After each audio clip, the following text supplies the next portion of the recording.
And we are live. What's up, everybody? It's Nino America, my good friend Terry Garrett. Tell everybody hi, Terry. Hey, folks. We're live here on a Sunday afternoon, Sunday evening. How was your day today, Terry? It was pretty good. Got to go to church with my mom, and she and I went and eat some tacos. Had a good little visit. We visit quite often. She doesn't live very far from me. Hey, Terry, ain't that a blessing? Your mother's still she's yeah. still here, man. You're Yeah. blessed, Terry. And you know, at 86 and a half years old, my mother is a spark plug. People see us together and think that she's my little sister or something. No way. Yeah. And your dad, Terry, what happened to your dad? He's been gone a long time. Oh yeah. Was he a good dad? Not particularly. You think that affected you? I ain't trying to get too deep already in the podcast, but you know what I'm saying? Like, you know, I know what it is to have to be a father in my kid's life, and I didn't have my biological father. My grandparents raised me, but I think it does affect a man.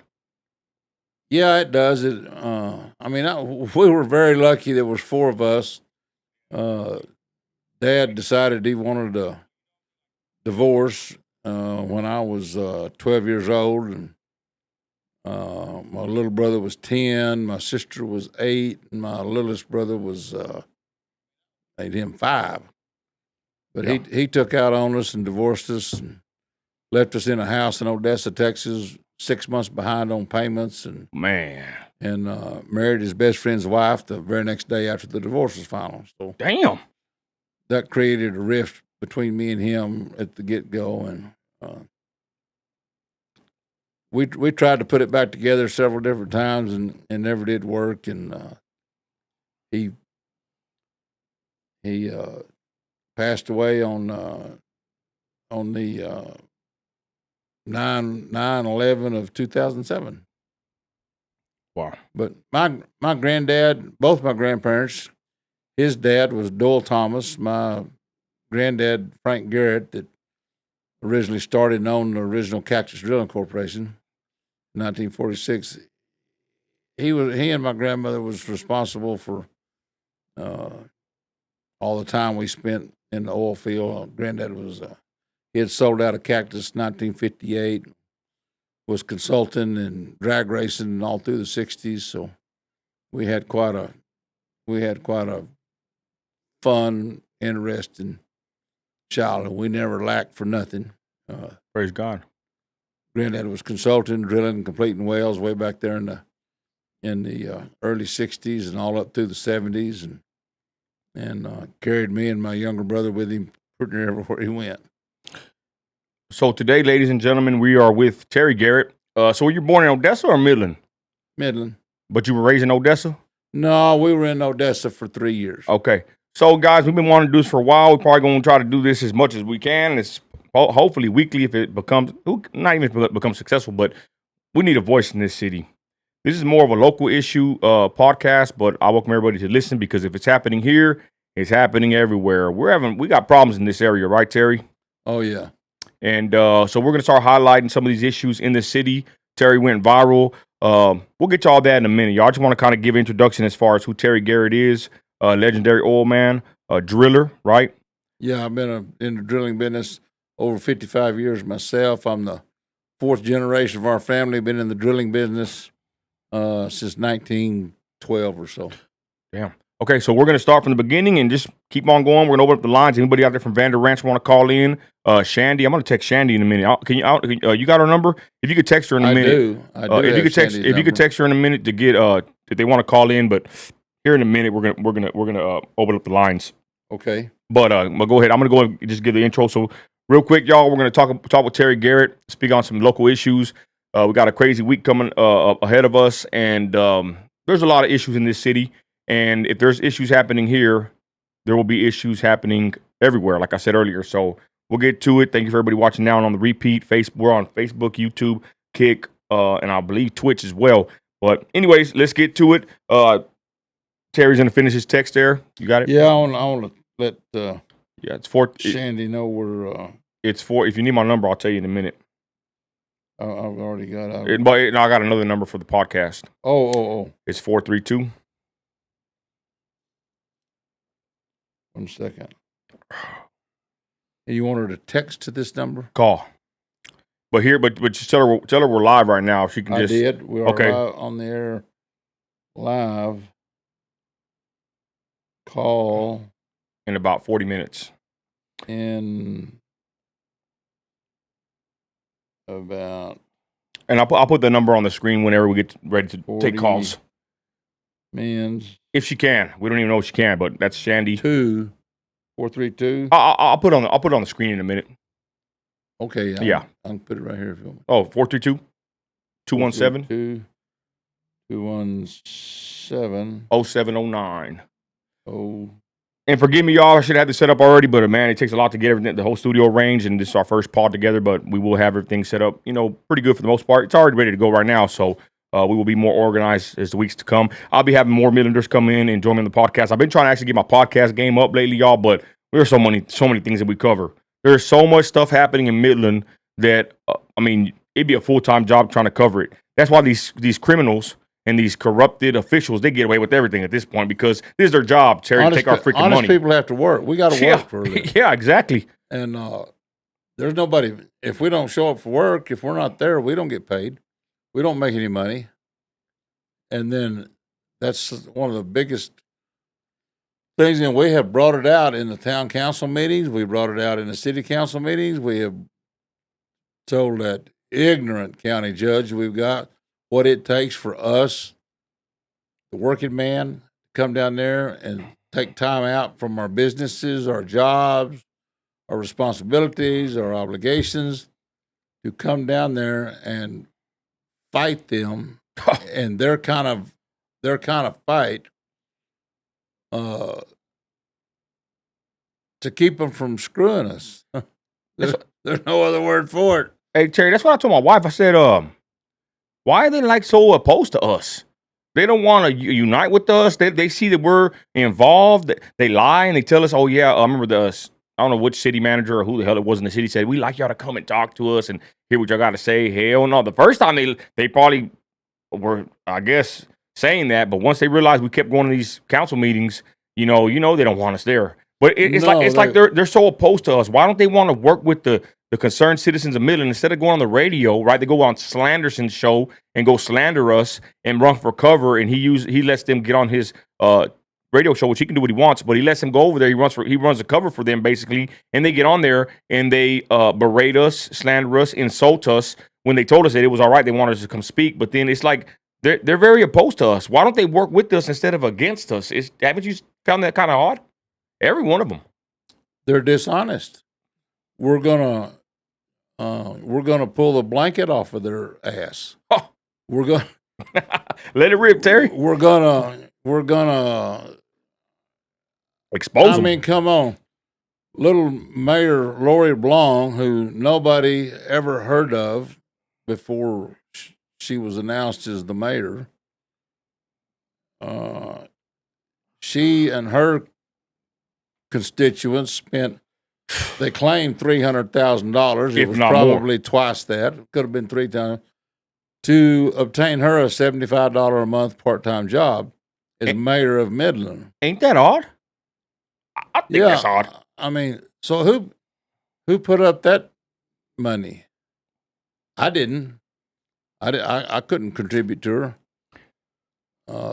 The Biden and Democratic administration in the last 4 years has seen to it that people like me and Nino and most of the people watching this podcast, hopefully, we don't have the money to invest and back people like that. We don't have money to back people we really want to. Well, let's be honest. We barely got over Biden's presidency. We were hurting. Yeah. So, but let's just start here. So, we're gonna get to the politics. So you're born in raised in West Texas. How have you seen, or how was it different from now till then? And of course, they get on the radio and say that we're not going to go back to the Stone Age, or they don't want to. All this crap. You know what? I want my city to be safe again. It's no longer safe. But for him to say that, that's from Shandy. Okay, about the top. What's our topic? But I'll write back to her. But go ahead. Yeah. So you see how it is now compared to then.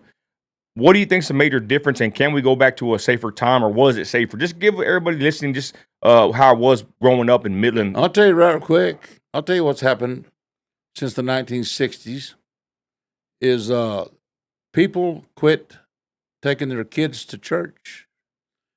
People quit making their kids follow the rules. People quit making their kids obey them. People quit making their kids follow the rules at the schoolhouse. To me, that's where it started. Then, And did you see that when they started taking yeah. God out of school? Did you see? Well, was it like was it a hippie movement? What happened in back in the day? What happened, Terry? Well, I remember I was in the 5th grade when that atheist Madeline Murray O'Hare started campaigning publicly and all over the United States about there was no God, and Who is she? she was a world-class atheist. Oh, damn. Thankfully, her and a couple of her followers were killed in a plane crash. Oh, Somewhere in the, I don't even remember. I believe it was early 80s or somewhere in there. But she had a big movement back then. she had a big movement back then to take Bibles out of the school, take the Lord's Prayer out of the school. Even talked about then taking the Pledge of Allegiance out of school. What year was this? I can't remember. I was in the 5th grade at Gonzales Elementary in Odessa, Texas, in 1967, I guess.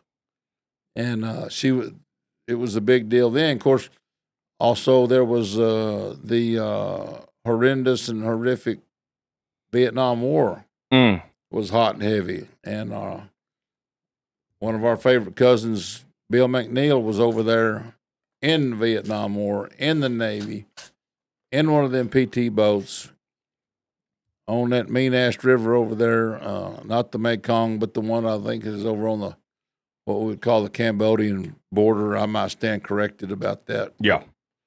That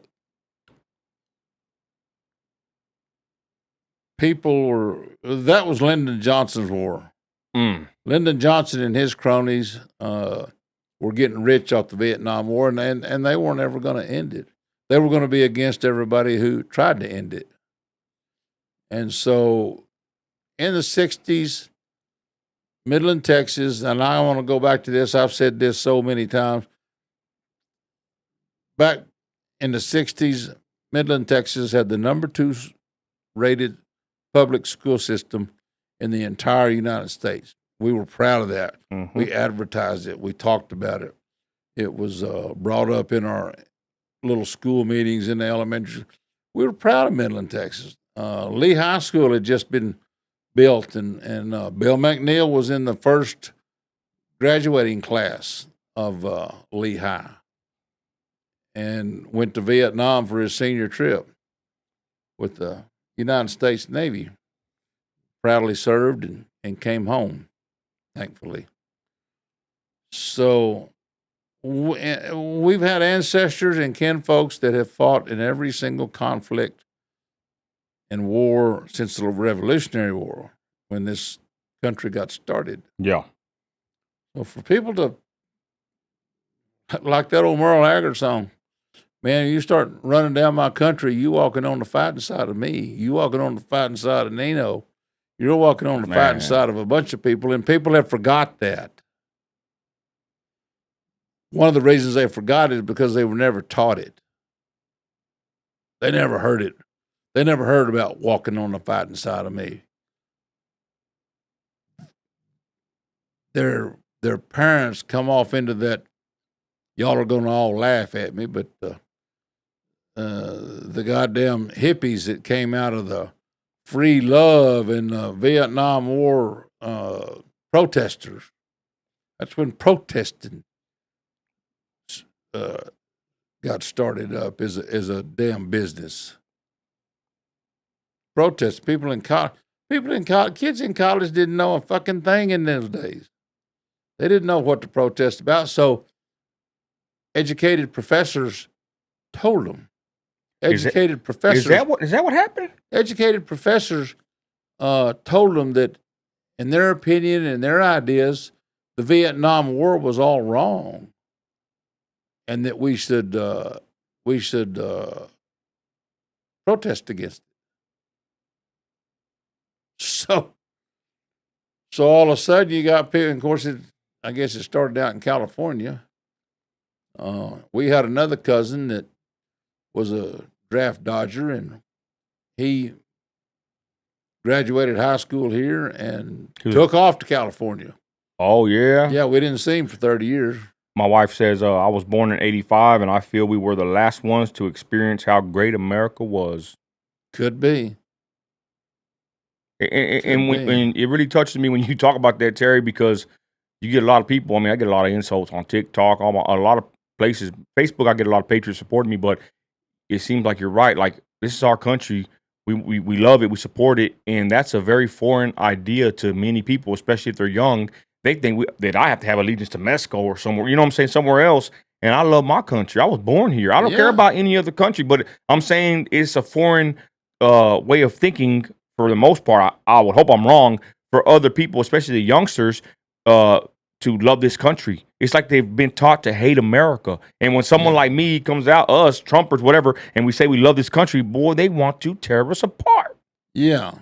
Well, we're open. We're like 7-Eleven store. We're open 24/7. If you want to tear into us, just come on. Mm-hmm. We'll wait. And again, everybody, we're live with Terry Garrett. We're going to open phone lines in a minute. If anybody wants to call in, we're going to continue with the story and the topics with Terry. I call this one the oily swamp. Hopefully we do this once a week, me and Terry, and we will open up the lines and get some calls here momentarily. We're talking about Vander Ranch, local corruption, and everything. But anyway, so you're saying in the 60s you've seen a big push. Your cousin runs to Cali. He turns into a libtard, basically, right? Yeah. Okay, so you saw Midland. When did you start seeing the deterioration really hit home? Really hit home? I've just seen it in the last couple of years here. We Midland kind of maintained and hung on to its own until just lately, and I started talking about a couple of years ago, and little Lord Fauntleroy, Terry Johnson, picked up on it when he started to run for county judge the first time, and it was. I was telling people, don't California our Midland. We don't give a continental damn what was done in California. We don't care how California did anything. And I'll tell you this, back in the 60s when we were in elementary school, and somehow or another we got... and we California sent what they call the California SAT test to us. It's evolved into something else now that I think Governor Abbott just signed a law against it. Good. A few weeks ago. I don't know. I'm not up on all that. You can't quote me on that, but I can tell you this: what happened when we first started having to take those California SAT tests. I believe I was in San Jacinto Junior High, and I go back. My mom was.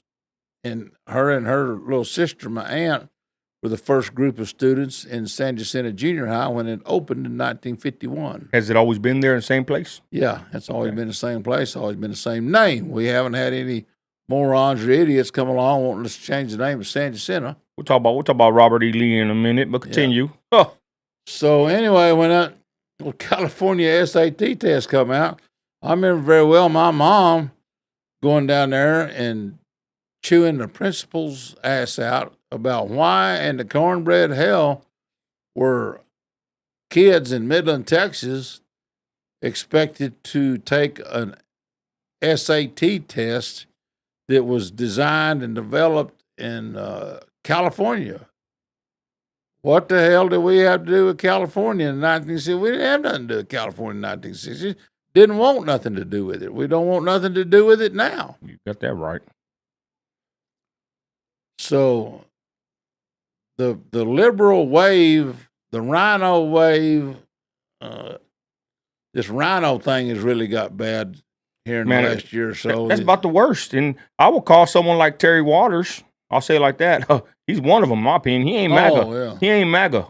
For him to kick out a woman out the court, and we looked at the laws, I don't think he was legally able to do that. We'll talk about that in a minute. But talking about Rhino, fake MAGA, there's some in Midland. But we'll continue. So the 60s, someone said the STAR test is trash. You said they had a California test. Yeah. So what happened? Your mother went to San Jacinto. She went to San Go Jacinto. She would tear them principals' ass up. Oh, she would? Oh, mother's not bashful. My mom will black your eye right now if you talk about one of her kids or family or Church of Christ where we go to. You don't want to contest my mother. At 86 and a half years old, she'll black your eye and tell you just exactly how the cow ate the cabbage. She ain't afraid of a damn thing or a damn soul. And she saw that at San Jacinto. She saw some problems creeping in. Is that what you're saying? She saw the starting of this, for lack of a better term right now, I'm going to call it the liberal Democrat wave that they have been trying to push over Texas ever since then, ever since Lyndon Johnson had President Kennedy assassinated so he could be president and keep the Vietnam War going to make him and his friends all billionaires. That's the way that happened. So your mother sees it. You're growing up here. When do you first come across something kind of just odd in Midland growing up? Growing up, I didn't see it. I mean, we went to school. I made pretty good grades. Well, it's like you said, you've barely kind of seen it really rear up in the last couple of years, huh? Yeah. Okay. I didn't see it in school. And then as I started my senior year in high school at Midland High, I think Midland High has been at its present location since 1949. My mother and a couple of hundred of my cousins and stuff went there. My dad graduated there. Anyway, I didn't see it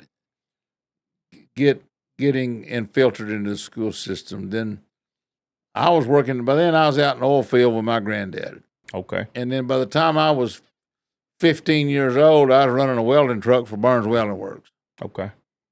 I went to work. I worked 70 to 100 hours a week, sometimes 120 hours a week, and was proud to do it. We loved it. Hell, if me and Billy Hodge didn't get 100 hours in a week at Burns Welding Works, we was kind of butthurt. You know, we liked that overtime. We made a lot of money. We didn't give a damn about because we had to pay a little bit of extra taxes in on it. Hell, we had extra money to spend on the girls and go honky tonkin'. Terry, so let me ask you this part. When did you notice that Midland started?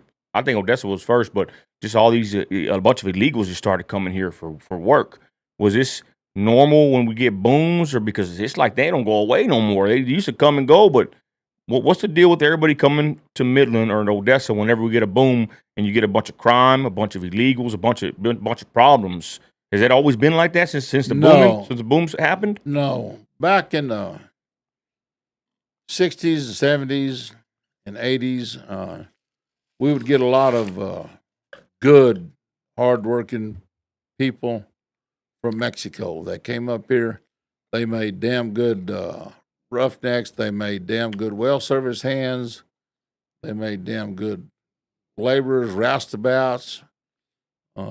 They stayed and they worked their ways up in these little service company stuff. They made supervisors. They made co-owners. They were working people. And we loved them. We loved to work with them. I remember I was about 13, I guess, working for what was Jesse's last name? He was married to one of our neighbors' girls.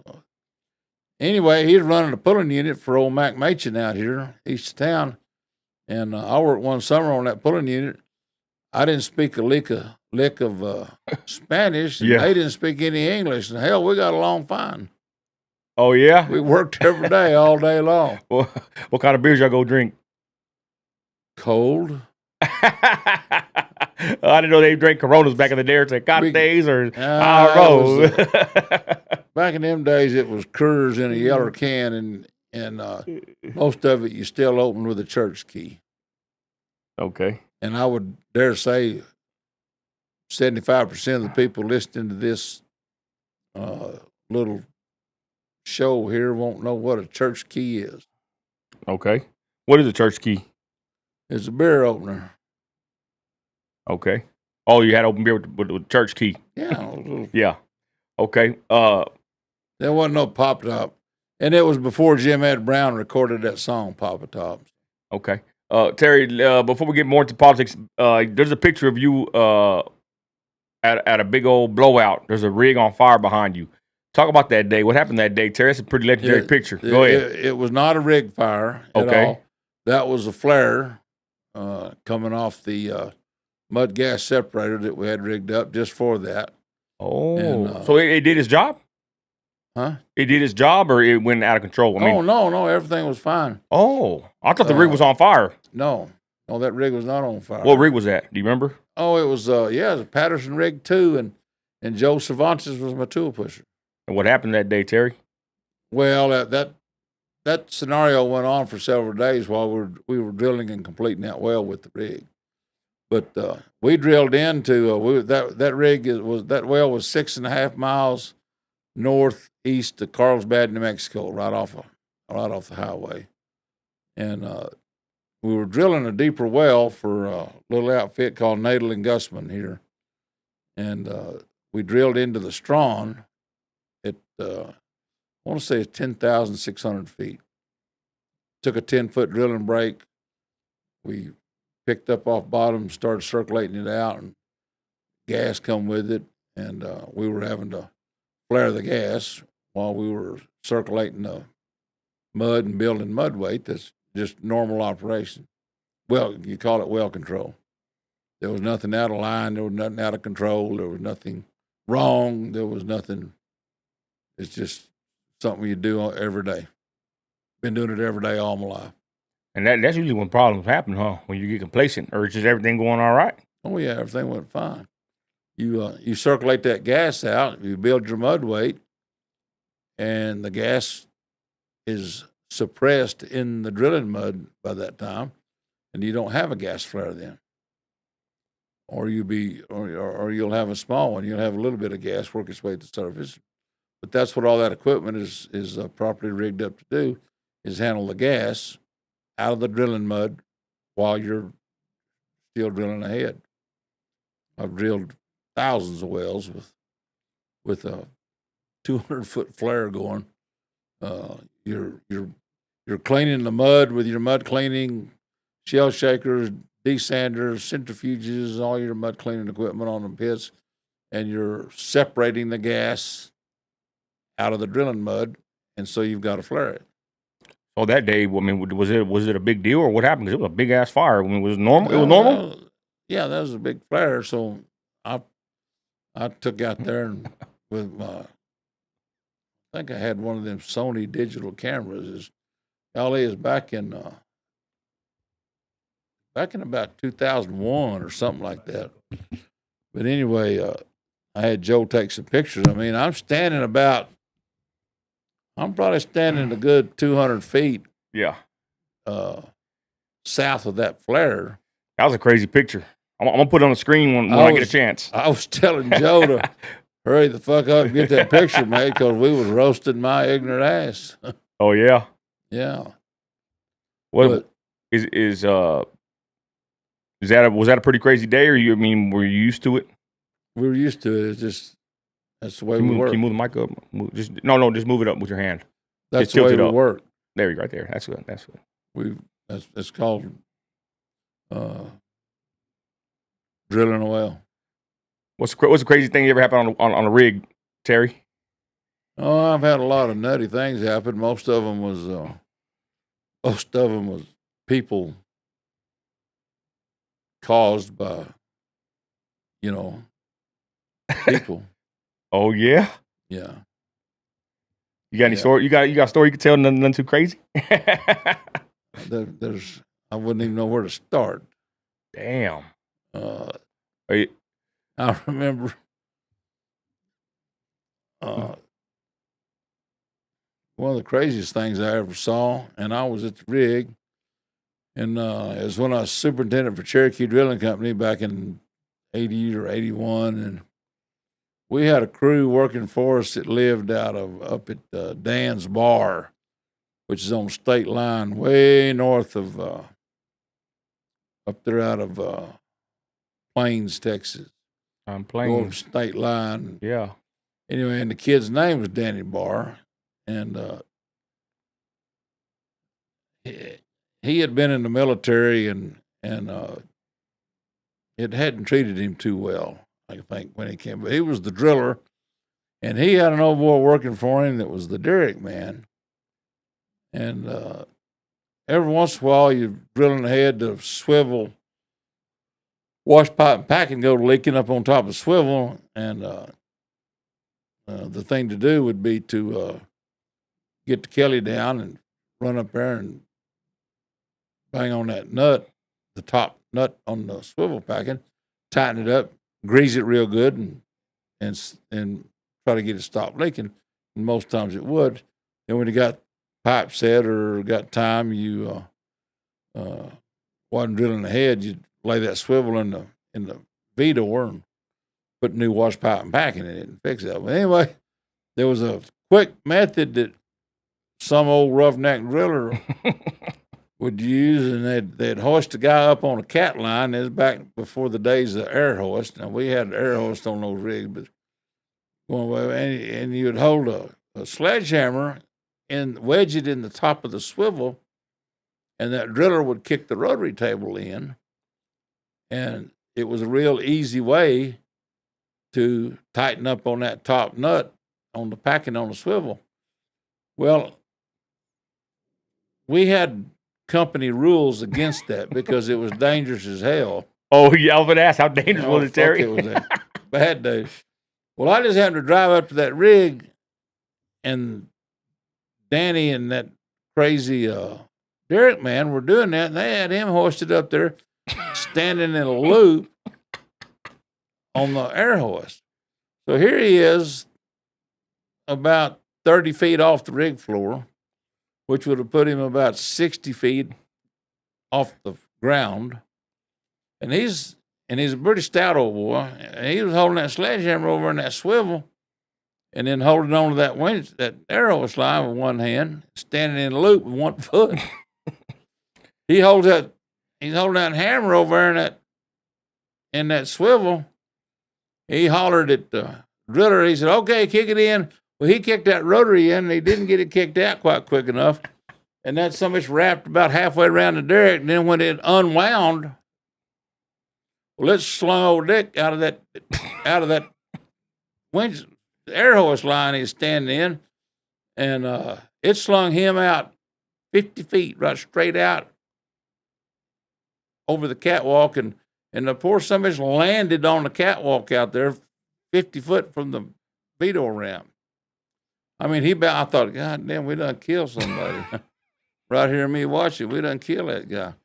What happened, Terry? I hadn't even got out of my car yet. I said, I went running up on the rig floor, and old Dick, that hand, I don't know if he was all doped up or what he was on, but he bounced up off that catwalk like a rubber ball and come running back up there on them steps up on the rig floor. And I was eating that driller's ass out real bad, but the leak had stopped in the swivel. So we just went back to drilling, and I told him if they ever did that again, I'd fire every son of a bitch up there. But that was one of the wildest things I ever seen. 50 foot. Well, yeah, you just sling a big old kid. Well, he was probably 30 years old. Dumber than a bus stop. But anyway, slung him straight out that V-door ramp, right out. Yeah. I mean, it looked like you'd shot him out of one of them human cannons, at the circus.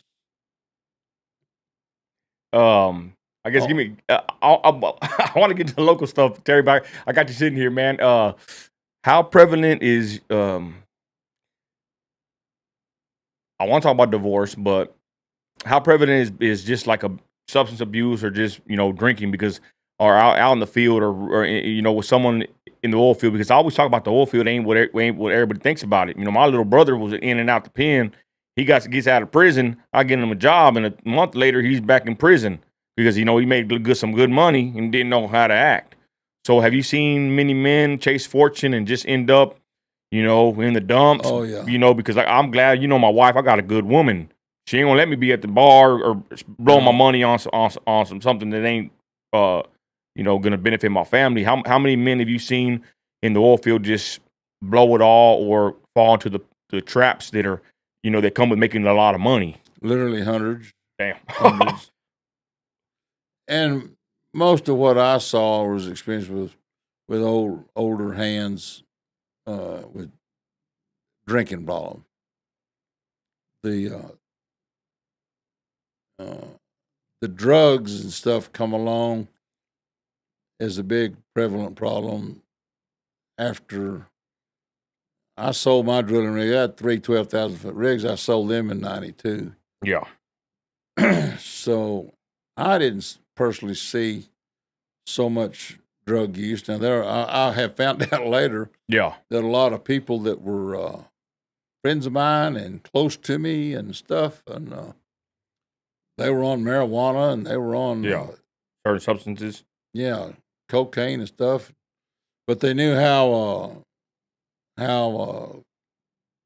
against it I was, and so I didn't know what they were doing. Didn't understand it. So in your days, I mean, you didn't. You didn't partake, or you didn't. That wasn't the way you were raised to work, I guess. No. Were some drillers like that, or was it more like you said, more alcohol problems? I would imagine. The older drillers and stuff I knew worked with, we fired a bunch of them for being drunk or trying to drink on the job, stuff like that. Showing up drunk or not showing up at all because they drank too much the night before. So what's your whole thought process on being on a location like a? I'm a zero tolerance. I was gonna ask you. I know we like to love to crack jokes. Me and you, we laugh all the time. All our people, we laugh. But I know you have a serious side. How do you act when you're on that location, Terry? When I'm on location, and when you're on location, for me, there's zero tolerance for any kind of drug, marijuana, alcoholic beverages are not allowed. I don't even allow the Monster for real energy drinks on location. Why is that, Terry? There's 2 reasons for that. One is like working down in South Texas. I'm fixing to drill a well down there at Victoria at Inez.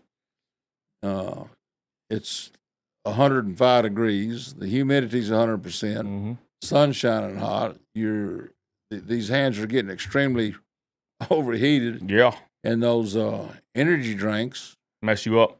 Will mess them up. They'll kill them. Mm. And the second reason I don't allow those Monster drinks is because the idea of most of your drill collars is 2 1/4 inches. The idea of a drill collar. Those Monster energy drinks will fit very perfectly into a drill collar or a Monel collar or the end of a mud motor. And there's been several times that we've gone in the hole with a new drilling assembly in a 10, 12,000 foot horizontal well, oil-based mud, and you go to kick your pump in and get ready to go to drilling, and the idea of your drill string is plugged up. So you turn around, trip back out of the hole, which day's prices, that cost you $30,000. If not more, right? Yeah. You trip out of the hole, start looking for what's got the idea of that drill collar plugged up. It's a fucking Monster energy drink can. Oh, yeah. I wouldn't want that on location either, right? No. So those, I barred them Damn, I didn't know about that. That's a good little story right there. That's a good little I info. borrowed them way back in early days when I was consulting for Clayton Williams over in Reeves County. Terry, if you can explain real quick, what is the process of drilling a well from the beginning? I guess they get the permit, they build the location. Can you just talk about the whole process, just for someone that don't know about the oil field, real quick? Well, how does it work? Well, I was just fixed to say the word landman. I was thinking landman.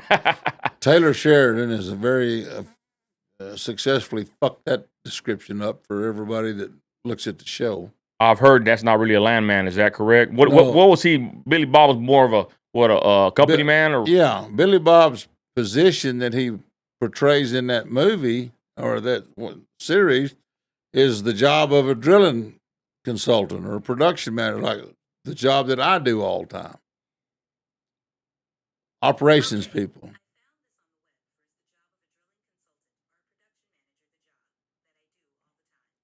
Yeah, I guess Siri they're listening got to us. out. But go ahead. So anyway, the first thing that happens is your oil operator is interested in a parcel of land to drill some wells on. So he either hires a contract landman or has a landman in house, and they go and look at the basically the lay of the land and go out there, and a geologist has told them, said, hey, we're interested in this section of land here to drill a well on this depth. It hasn't been leased up, or the lease has just expired with the previous operator.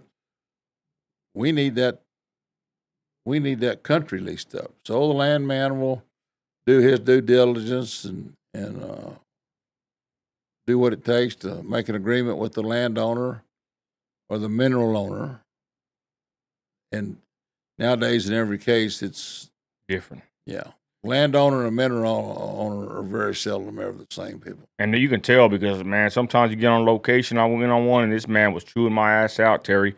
I ain't gonna lie. I said, man, you know Terry Garrett? Yeah, I know him, but he was mad I left the gate open. He had about 5 gates.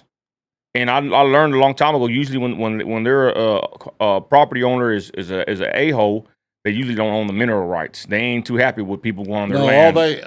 All they get is a little bit of money for the top damages. Yeah, but like I said, it was 5 gates, and then the middle one didn't have a sign, and I didn't close it. Here he comes on the 4-wheeler, chewed my ass out. I had to apologize. It was my fault, but damn, you get tired of 5 gates. You know what I mean, Terry? And I ain't gonna lie, he would say, Terry Garrett? Yeah, I know him. He's an old man. He's over there on his I forgot his leases. I'll tell you later off camera, but he's over there in near Garden City. Oh.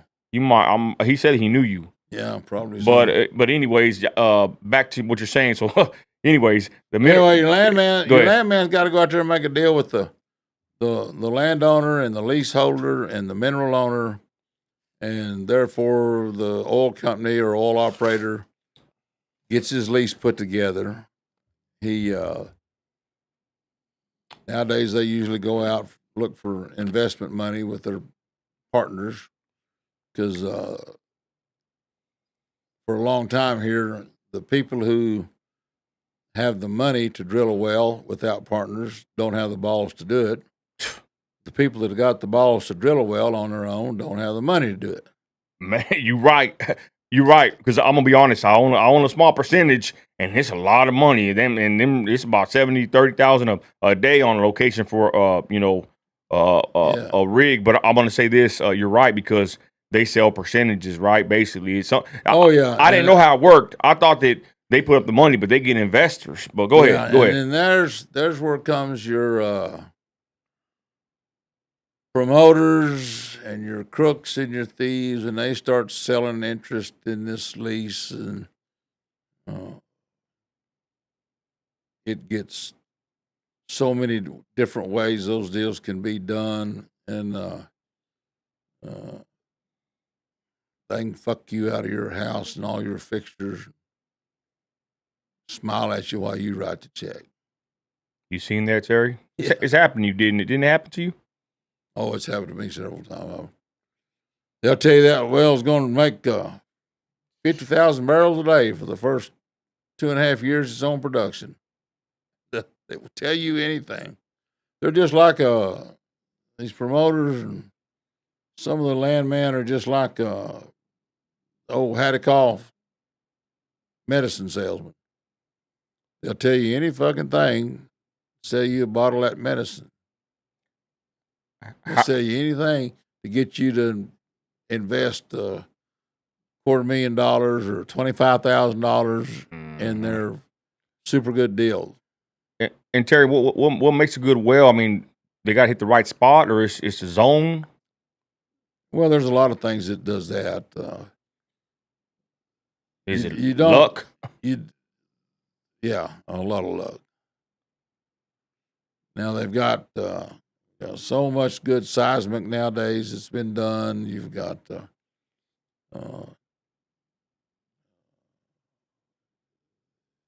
and the geology is so much better than it used to be.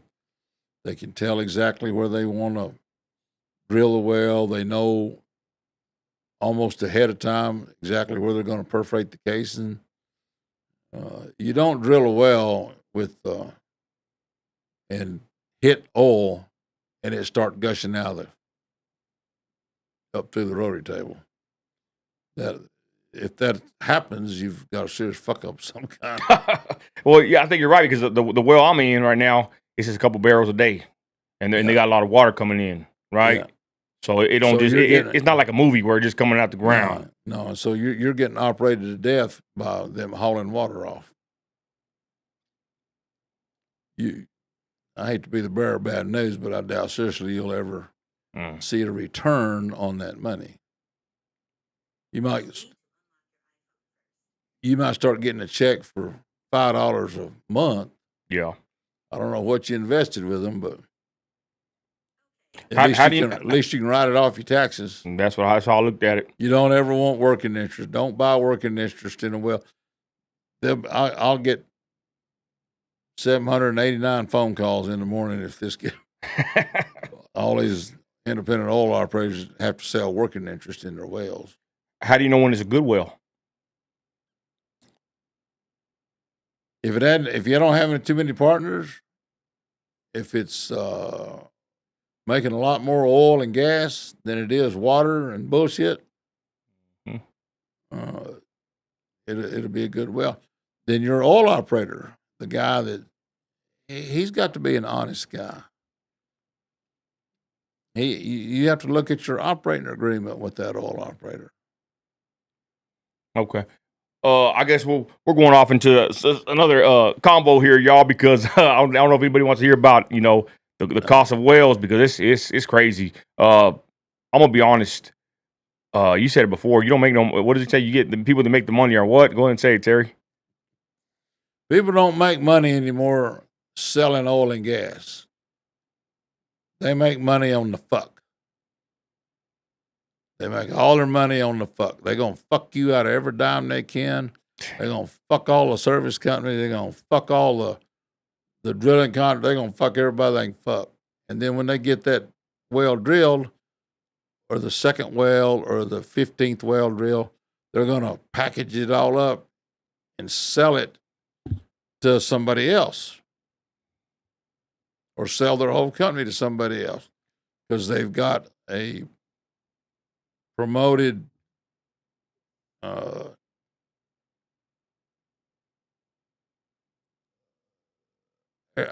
aired up production record. It's not always been like that? No. People used to make money out of selling oil and gas. They don't do it anymore. We produce enough of it to keep us all going. But your seven sisters, your big oil company, Exxon, Mobil. Well, Exxon Mobil's all one outfit now. But they make money because they're selling hundreds of millions of barrels a day. Man, and that's where we're going to go in and wind down to the local issues, y'all. I think that's kind of what happened to our city, right? I kind of noticed, like, once the big companies just came to start buying everybody out, it's like the city kind of changed. I don't know. What do you think about that? It's a vicious cycle. all these people are buying and selling their production and buying and selling their little Mickey Mouse companies and merging with people and for tax incentives and inflated production records is what the word I was looking for a while ago. Okay, so now we're going to segue to the local issues. I'm opening up the phone lines in a minute, but there's talk, and I think I see it. I'll be careful with my words here, but I'm going to say I think a lot of people here in this town are bought off by big oil. They got candidates, politicians in the back, in their back pockets. What do you think about Midland as far as Craig Slanderson said that he didn't like when I use the word corruption. Now, I've seen a bunch of corruption already, but do you think that there's corruption in the city of Midland primarily? But I would even say West Texas. But do you think there's corruption happening in this city? Yeah, and I do hesitate to. I don't think the oil companies, what we call the big ones, and in the big scheme of things, they're really not big at all. But I don't see an advantage to them buying local politicians off. They're making they're running their business. Mm. The people, the politicians are trying to get into their business. Man, there's the ones, these local yokels that think they're big shots. These people that want to be big shots. It goes way back to the old thing when we used to say back here a long time ago that Midland, Texas was, probably still is, the richest town per capita in the entire world. Little Ozona, Texas down there was about the second. But there's a lot of $500 a month millionaires in this town. They're all, a bunch of them living out there in $750,000 houses and on a $5,000 a month salary. They're wanting to be a big shot. They want to. Everybody's gotten into the promote business. They watch TV shows like all the one Archer Stevens got into here several years ago called Black Gold. Yeah, Black Gold. I asked Archer one time, I said, Archer, that's the most embarrassing thing we got going on in the whole goddamn oil field out here. How come you let it go? And he says, Terry, that makes me a lot of money. I don't care what they do. He said that, Terry? Yeah. Archer was pretty sensible old boy. I knew him very well. I'm sorry that he's passed away and gone. Archer Stevens was a good man, and he was good for West Texas. Okay. Terry, man, we got to do this more. I love sitting here talking to Terry Garrett, y'all. So, man, I like how you put that about the politicians. Maybe they ain't even the big oil. Maybe they don't even give a damn. You're right. You got a bunch of people that they want to be big and bad, and they use these positions of power. We're not going to say no names right now, but we're going to say enough. But I believe that they use their positions of power to obtain more power and more money. They're just after money and fame, like the worst travesty, other than losing some very important people to death. The worst thing that's happened to West Texas is they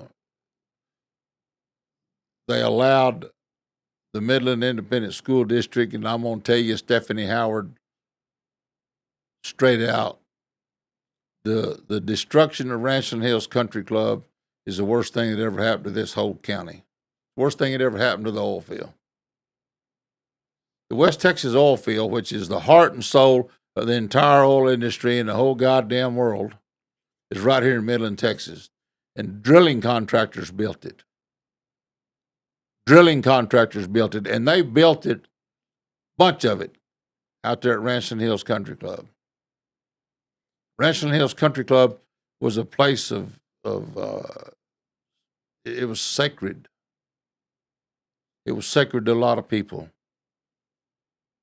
it had become sacred to a lot of people that's just moved here in the last 30 and 40 years. My granddad had bought my grandmother a membership out there in 1960. The club was opened up in 1949. It was in its 75th year when Stephanie Howard turned bulldozers loose on it and destroyed it. And Stephanie Howard had many opportunities to come to the table and look at all the options of other places to build a Midland High School. Now, we don't no more need a Midland High School than we need another goddamn taco stand out here. Or any more. But they could have built the third high school in the north end of town in multiple available places, left Midland High alone, maybe built another middle school someplace, and maybe build another Robert E. Lee High School. But destroying Ranchland Hills to do what they're doing out there, and that's what makes me the maddest, because it brings me to this other point I want to make. Stephanie Howard, nearly everybody on that school board, maybe with the exception of Matt Freeze, I haven't got well acquainted with him yet. I like him. But I like Matt Freeze He's a good Christian man. He stood against the woke virus. But Stephanie Howard and the rest of them, they all want their name on the wall of that new school building out there. And they don't give a shit who gets hurt. They don't give a shit what gets destroyed.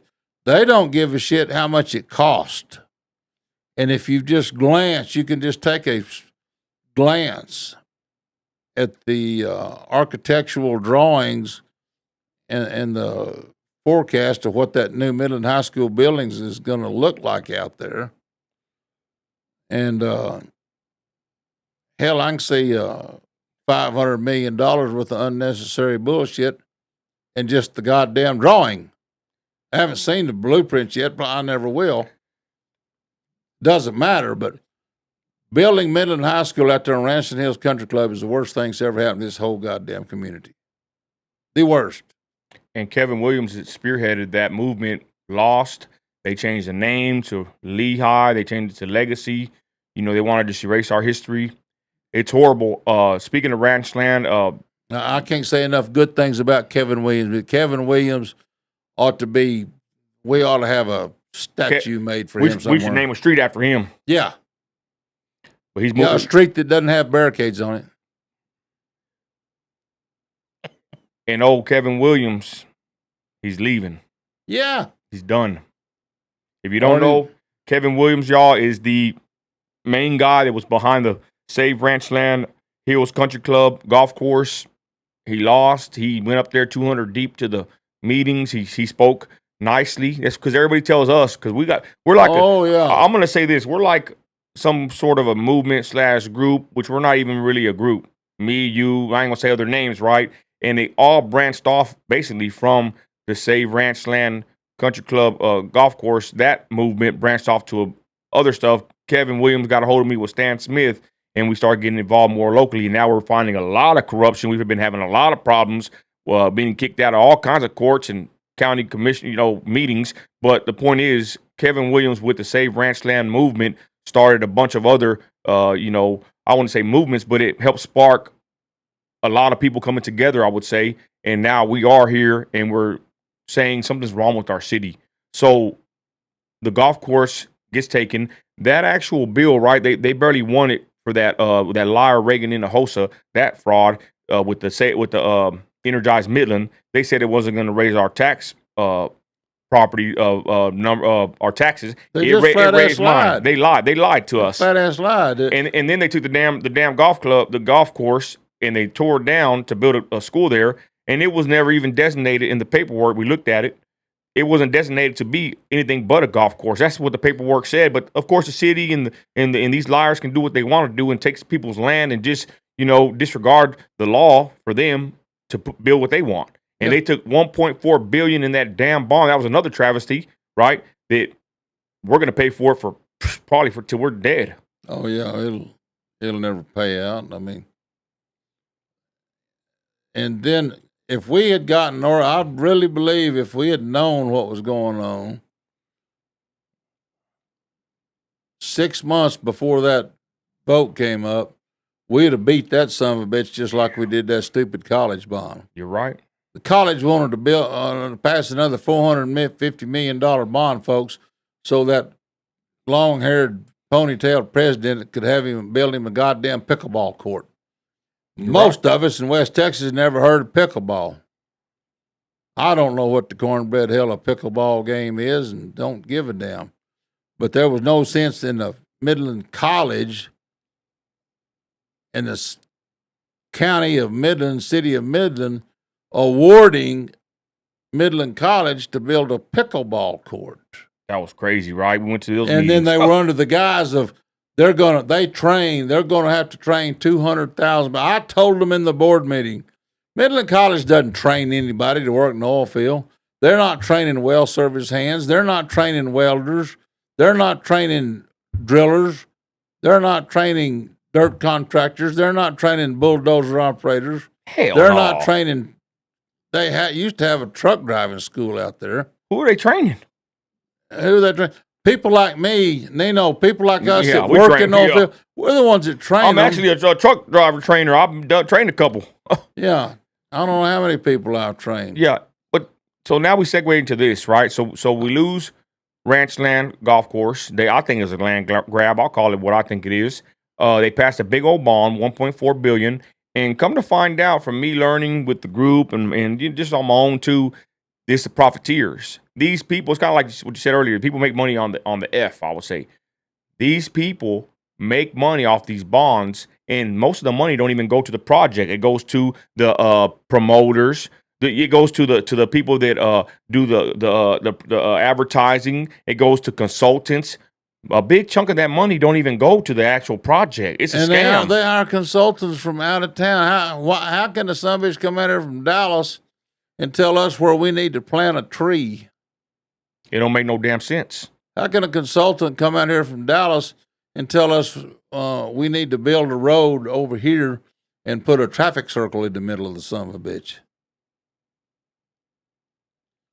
Terry Johnson was going to pay a consultant $80,000 to plan his walking trail around the horseshoe.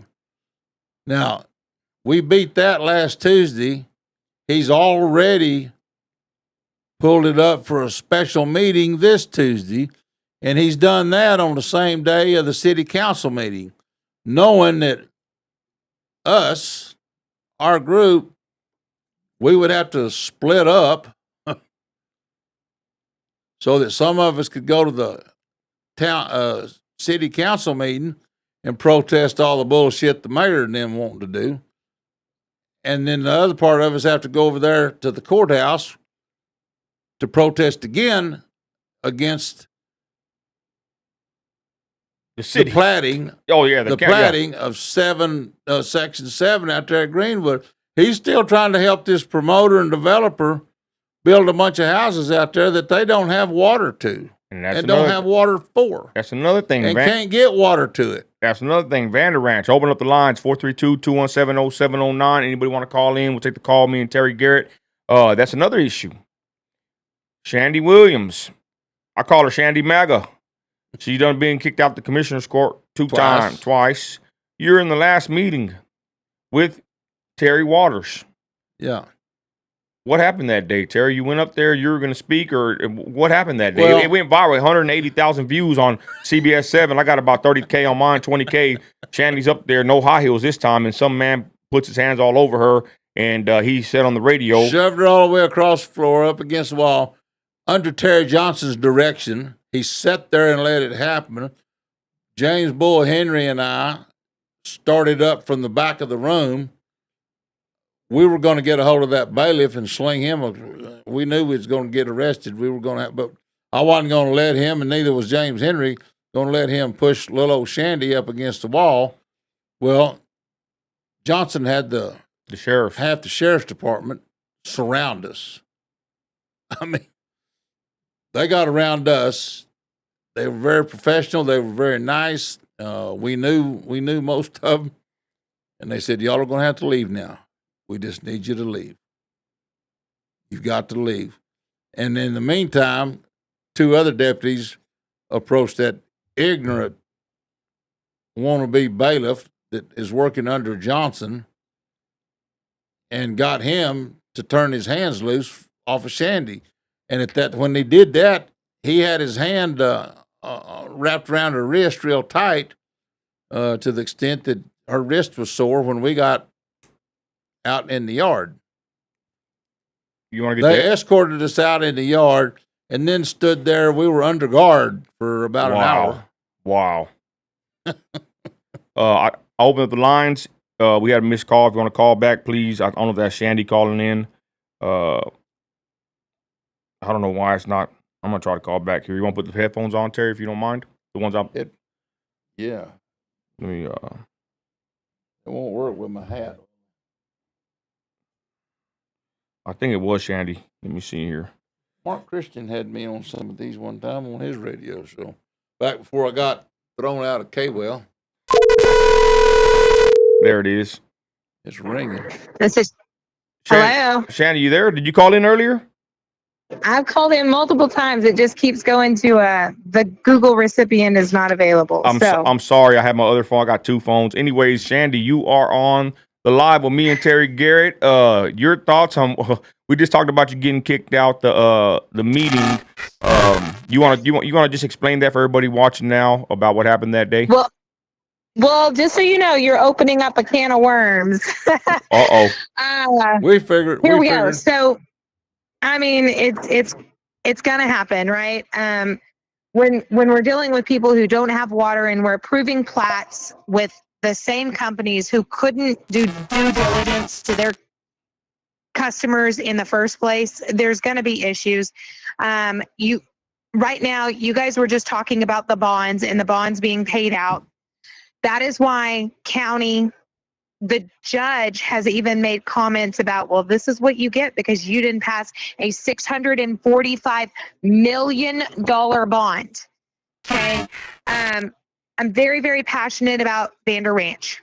I'm very, very, very passionate about our county taxes being misappropriated.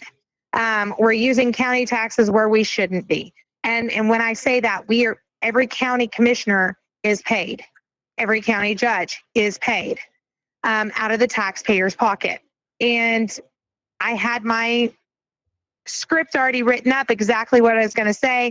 I was going to go in there. I wasn't going to give them the beat. You got to talk fast. You get 2 minutes per King George. You only get 2 minutes. He has the choice to give you 2 to 5. He only gives you 2.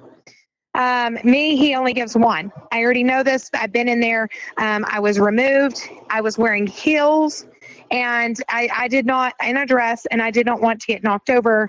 The quote unquote bailiff, Michael Poole, was pretty forceful when he removed me the first time, and I knew to wear a little bit different attire this time. I still believe in wearing a dress as a lady, and I wore some blinged out flip-flops that have a small heel on them so they could actually be called a kitten sandal. So for all the people who are like, you don't wear flip-flops, they can kiss my ass. Anyways, and that's pretty much the way I feel about everything. Like, you can't tell me what to wear. You don't think something's appropriate in court. Well, right now, I don't think the actions that are in court are appropriate, and that's what we should be talking about. They went into this big discussion, and Terry pretty much instigated this big discussion between the county attorney on what we could do and what we can't do. And it wasn't what we could do. It was all of what we cannot do. We cannot do this. We cannot do that. And Stephen Avila, he came in and he was like a warrior. That's not even his precinct. He's precinct 3? No, precinct 4, right? I'm not sure. He's not precinct 2. These plats are being approved for precinct 2, which is Jeff Summers' precinct. Stephen came in. We really haven't paid much mind to him. He's new, he's young, he's quiet. He took everybody's ear that day and he captivated and started bending us toward him, going, what where did he come from? He found his mouth and started using it. He found his words and eloquently put everything together and started asking questions. Exactly what we've been asking for. And Terry didn't like that, did he? You could tell. No, he didn't. And he said, see, that we're just, and the county attorney was simply stating all of these things. Well, the sad thing is they think the rest of us sitting out in the audience are absolutely ignorant, deaf, dumb, blind, stupid, whatever you want to call. Can't read, can't write. I don't know.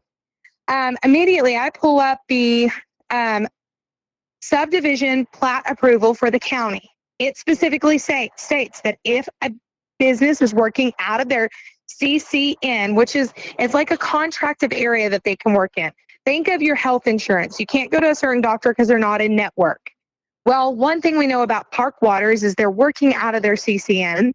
That's issued, that has violations through TCEQ and PUC. Those have all been filed. So I immediately am like, oh, heck, there goes my speech. I'm done. Like, we're addressing this matter of fact, because you can't sit here and think that you're going to bullshit the people into believing this crap when I know different. It's on your website. I didn't pull this out of thin air. It's right there. It's black and white. You can deny something. They want to act like they have absolutely no authority and everything is strictly I cannot, my hands are tied. It's not my district. My hands are tied. I can't do that. It's the state. It's the city. This is bullcrap. Everybody's passing the buck on somebody else, and I am done with it. So I got up there, and yes, people can say, oh, she was aggressive. She was this, she was that. She was passionate. That's what she was. She was passionate for people who don't have freaking water right now. For people who on 4th of July at 11 o'clock in the morning, their water was shut off while they were getting ready to barbecue or do whatever else they needed to do. That's what she was. And she's not going to put up with it anymore. I'm sick and tired of all of this. And, people will say, well, the Greenwood people aren't showing up. You're damn right those Greenwood Vander people aren't showing up, because let me tell you what they're doing. They're out there working and busting their butt because they have $500 and $600 water bills to pay. Probably and they still don't have water. It's fixing to go up. So I was talking to one of the residents, and so they did the rate increase. So before they even turn their faucets on, it's going to be $365. With the inflation and everything else that we've been dealing with, do you realize how long? There's no way they can't not work 2 jobs. There's no way that they. And Shandy, not to cut you off, but when you say 360 just before they turn on, that's just the actual plug and play. Like, that's the fee they have on top, and then they got to pay for the water they use, or they can't even really use. Each drop of water that contains feces and E. coli and every other chemical. Such high levels of chloride that, we've got alopecia out there in Greenwood. Kids are being diagnosed with alopecia at a very young age. Okay, Shandy, let me ask you this, because he gets on Case Mail and he's talking about they're putting 2 new wells on. I saw in the Mac Pack. I saw in the Mac Pack that though that water is caustic, I think the word was. Caustic ain't even the word for it. It's a death sentence. It's toxic. When they put those wells on, people of Vander Ranch better freaking run. You turn your faucets off and you don't use them ever again. So all of those the 2 wells that he's speaking of are in Cheney Ranch. Cheney Ranch has beautiful, beautiful homes. They all pay for a private whole house filtration RO unit. It means the water in their damn toilet is RO. Okay, they have to. Every single house there has to. And why? That land that those wells are drilled from was a 50-year irrigation farm.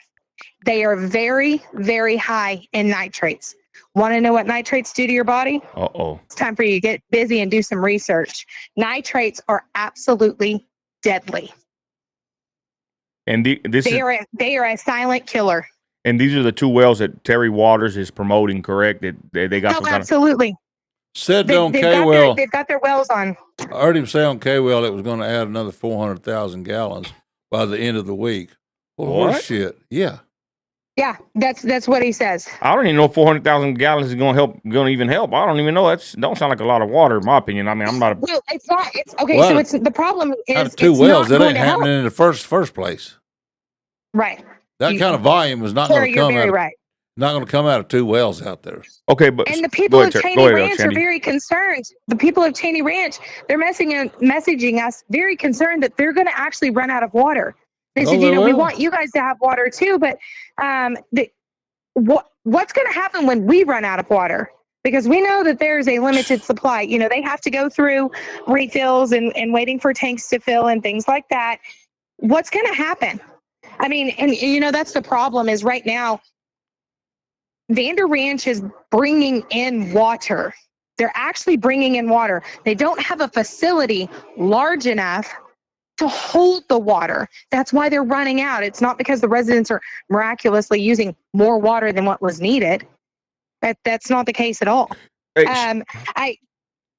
I find it funny that we have organized this special meeting okay, for plat approval. let's touch a on that. week after. Okay, so what does that mean? Because me and Terry over here, the real Terry Maga right here, we were talking about that earlier. That Terry Waters went ahead and did this emergency meeting for Tuesday, and that's the day that we usually go up there and go gripe at the city. So what's the deal with him calling this emergency session meeting or whatever the hell it is for Tuesday? Go ahead.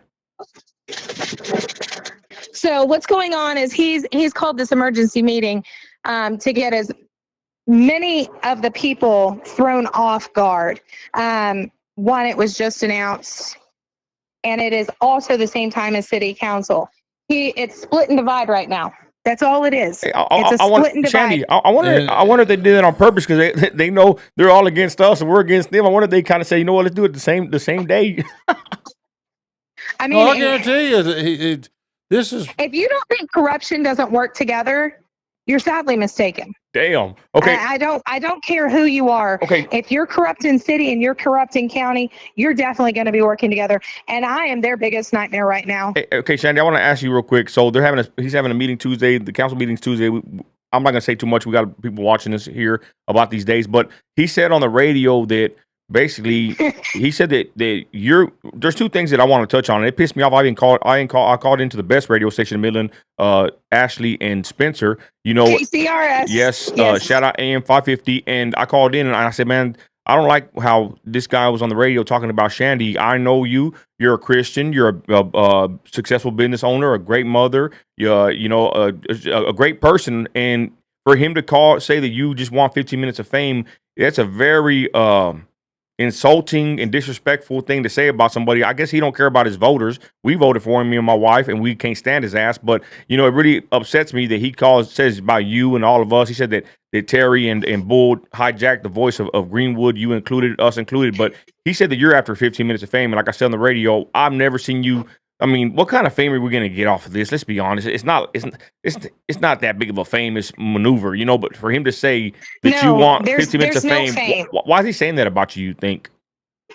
Well, one, he can't discredit my character. He can't discredit that I work in Awanas for.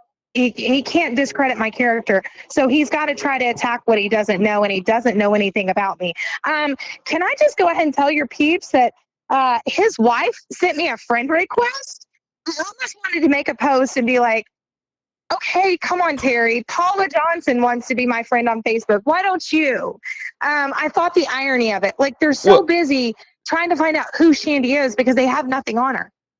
He can do what he wants. Everything I do, I stand by. I am a mother. I am a business owner. I am a Christian, and I'm everything that he stands against. And that is an alpha female who demands freedom and respect. And Shandy, and like I told Terry earlier, we're all MAGA. What is he? If he's supposed to be MAGA, I don't think he's MAGA. Yeah, a rhino. Yeah, sounds about right. He ain't MAGA. Yeah, that ain't MAGA. These guys are sitting there, and and one, I've got my speculations, but they're pulling this special meeting together on Tuesday simply because if you think about it, he's had time to go around and bend everybody's ear and say, this is what we're doing and we have to do this and we got this from the state. And if our consequences are this, and everybody's like, oh, the state, they're so scared. I would rather go into a lawsuit with the state and protect the people of Greenwood than I ever would sit there and say, these plats are approved. Build away, sir. Because once they're approved, we can't go back, guys. That's the problem. We cannot go back. And him threatening to throw us in jail. That's another thing. Let me ask you about that. He said on there that if you try to go in there again and do what you did, he's going to put you in jail. He said that on the radio. What do you think about that? That's premeditated. You've already shown with your actions that you have a personality, a conflict, character conflict, whatever you want to call it, with a problem with Shandy Williams. And that's okay. And Shandy, I'm not everybody's cup of tea, and I don't want to be yours. Yes. Johnson and I have had a conflict of personalities for about 55 years. He is despicable and has been. He absolutely is. And when you sit there and you tell, and this is what the people saw. When you sit there and you tell them, you work for me, I put you there, I can take you out. That's not a threat. That's never been a threat in the history of America. He's the one that started that fight when he started banging on that gavel and telling you to settle down. And because I said the word but. His will to serve letter is I should have rephrased it. Will to serve letter is no better than the toilet paper that sits next to my bidet. Okay? I mean, I don't know what to tell him. He would have said that he don't know what a bidet is. He's King George. He does. Okay. He has to. Okay, so Shandy Vander Ranch, he proposed the only solution is a lot of big money. He wants to build a walking park around what's it called? He was asking for the horseshoe. No, it's not around the horseshoe. You actually have to get in your car and drive from the horseshoe to the walking park because it's too far. Shandy, none of us even go to the horseshoe. I mean, I go to the horseshoe probably twice a year when they have some kind of a music fest, but I don't even go to the damn horseshoe. And that's a damn failure in itself. We're not going to the horseshoe. Now, let me tell you. These are two reasons that walking trail will fail. Directly across from the horseshoe is a apartment complex. And that apartment complex has the very front of it. It is, and it's the one facing I-20. We were servicing that apartment complex, doing some maintenance stuff there. And it's just very sketch. I will tell you, I feel sorry for the people that having to reside there. You talk about the one, the one where the girl was unalived at, correct? That's the one, that new apartment complex. Is that the one you're talking about? It's not a new one. It's an old one. Okay, never mind. Not the same Maybe one. I'm wrong. That apartment complex has been there a while. Okay, go ahead. Yeah. Is it one off Cotton Flat? It is off of Cotton Flat and I-20. Yeah, it's orange or red, right?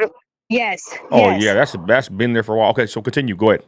Yeah. So, unfortunately, they've got a problem with the transits coming in, and they're busting the windows.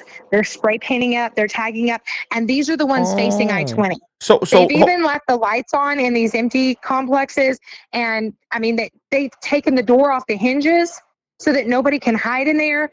They've replaced windows, multitudes of windows. it is, and they'll do it during the day. That's the sad thing. So you're saying they don't care. So you're saying the home, which we got so many homeless now in Midland. They've taken over. Bad. They've taken over our house over there on Howard. I'm gonna go do a report on that. The whole house, the back house, and the police don't do nothing. But so you're saying they can't. It's squatter rights. Yeah. So you're saying that walking trail, the homeless people are probably going to use it more than the citizens. Right, absolutely. That's exactly what that's going to be for. And he was trying to get $850,000 allotted to the design to start the project. $855,000 for a design on a sidewalk. $42 million sidewalk is asinine. I am sorry. I guarantee you, Terry. I don't know if you could do it or not, but I would put my money Terry Garrett could build a better damn sidewalk. Structurally, engineering, everything, and he could do it for probably about $10,000. Yeah, 10%. Yeah, minuscule amount of that. Yes, Shandy. I don't want to speculate, right? And I don't want to, sit here and defame anybody, right? I don't know how the people are. You know, he likes to threaten people with lawsuits. But what do you think? Why does he really want that walking trail? What would you, if you had to just take a guess, Shandy? Why do you think he's so pressed about getting that? Because he wants all the money. He wants all the money out of it. The build. Unfortunately, yeah. Whenever you have a bond, somebody gets paid. Okay, that across the board, somebody gets paid. But also, if you look at him, he needs a legacy to leave. Every county judge, every mayor, they all have a legacy of what they did. Okay, like Lori Blong bringing Costco. Y'all, I ain't mad about Costco. Man, I know y'all hate to hear that. We ain't. I know it was a terrible deal, but I ain't mad about it. Why not? I mean, because I love Costco and I already drive 2 hours to Lubbock or 4 hours to San Antonio. Hold on, Shandy. We're anti. Hey, we're anti Costco over here. All right, we can't stand. I'm not gonna lie. My buddy Derek had a good point. Why would they give? Because the city, the smart Alex over here, gave a big old tax incentive. It was the second worst deal in Texas history, I believe, to bring a Costco here. They gave them an awesome deal, right? They lowered their taxes, not ours, but they gave them a great deal. And like my buddy Derek said, it's basically the same thing as Walmart. There's not really a diversity of products here. You know what I'm trying to say? That's why we're not really for it, because they gave them a big ass tax break, for a Costco. I don't know. It's like the zoo. All these things are trying to bring to Midland. It just don't make sense to us. But go ahead, Shandy. Continue. I'm sorry. It doesn't. And I'll tell you, the only reason I'm hopping into Costco every other day of the week is to buy life jackets. I own over 600 life jackets, Hyperlights, and so I get a really good discount at Costco. So I love Costco for that. Can I ask a question? Yes. What in the cornbread hell do you do with 600 life jackets? She'll tell you. I run a jet ski company in Port Aransas. Oh, okay. Well, there you go. You answered the question. Pretty simple. Yeah, pretty simple. Just a business deal. She's a businesswoman. She's a capitalist. She's from Midland. Okay, so Shandy, just winding down this call real quick. What would you say to everybody watching? We got Vander Ranch's back. I got to open up the lines for them. I think I'm going to start calling in. What would you say about the whole situation? Final words. Go ahead, Shandy. Vander Ranch cannot stop fighting. I will stand up and I will fight and I will be their voice any day of the week. They're getting tired. I want the rest of Greenwood to start fighting because it's fixing to start. You think this isn't going to trickle down to the other Greenwood County the other Greenwood residents? It will. It's going to trickle down all to Midland County. If y'all don't think we have a water crisis on our hands, you are sadly mistaken. Midland County, City of Midland, we have a water crisis on our hands. You haven't seen anything yet. We need to start preparing for that. And for those of Vander Ranch, do not stop fighting. We hear you. We see you. We're fighting alongside of you. We're going to win this. There's, without a question in my mind, we are going to secure clean water for the entire Midland County, but we're going to start at Vander Ranch. Vander Ranch is not the only one that is affected. Pretty soon, like maybe right now, I want to bring up the fact that a big part of this impending water crisis, Brent Hilliard spent a bunch of his own money, millions of dollars, to bring the T-Bar Ranch water from, it was either Ward or Winkler County, several years ago, and it would have supplied bukus of water for all of Midland County. Even the poor, mega wealthy sumbitches at Midland Country Club, they could have had water for their little golf course from the T-Bar Ranch deal. And my understanding is Terry Johnson was the principal that washed the deal. Well, I don't know who washed the deal. I don't have those facts. But what I do know is when Terry Johnson is out of office, that deal will be back on the table. Well, and so you said the same thing. You just yeah. All right, Miss Shandy, I appreciate you staying up late with us. Me and Terry here back here in the South Side, knocking this podcast out. Hopefully, I'll get you on the pod soon. Shandy, thank you for calling in, and thank you for all the work you do. Absolutely. All right. Will you be back? You guys too. Will you be back in town this week? Absolutely, I will be. Okay. You never know where you're going to see my face, exactly. And I guarantee you, it won't be in jail.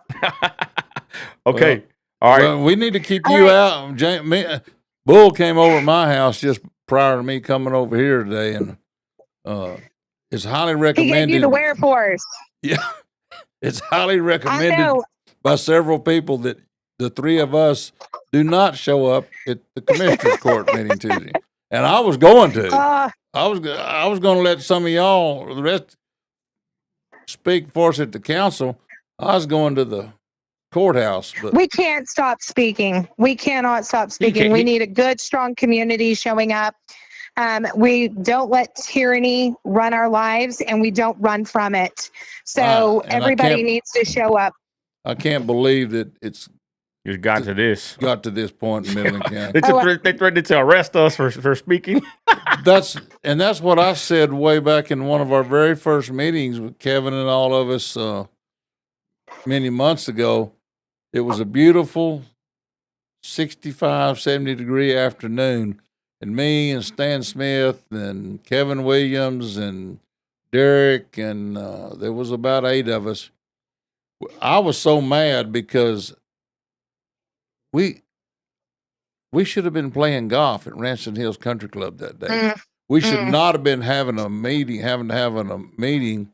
to fight all this corruption and bullshit that was taking Ranchland Hills away from us and fighting these onerous bonds. And the I agree. crooks. I agree. There's just sheer Well, fucking crooks. let's get There's these no other guys word. out of office, and we'll get back to playing golf. Okay. All right, Sandy. Thank you for calling in. God All bless right. you, sis. Okay, bye. Yes, God bless y'all. Bye-bye. You too, Sam. Okay, phone lines are open. I'm gonna get, you got a little bit of time still?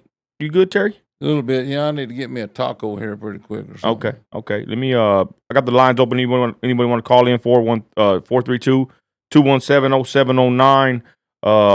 We're about ready to wrap it up. It's a messed up deal in the city. I think about all this crap they've done to us.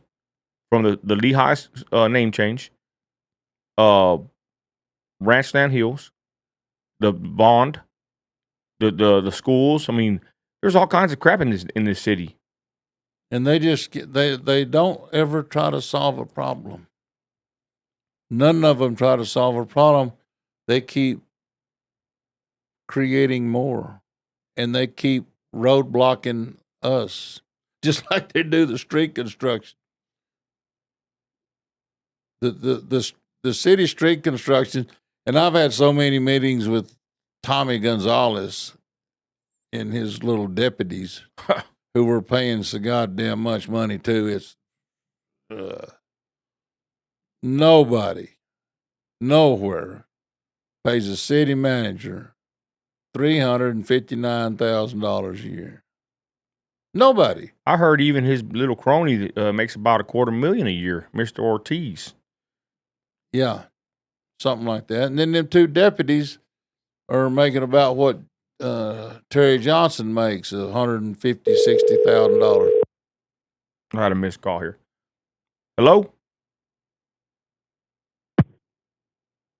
Hello? Hello? Yeah, I had a missed call. Yes, sir. Did you call in? Yes.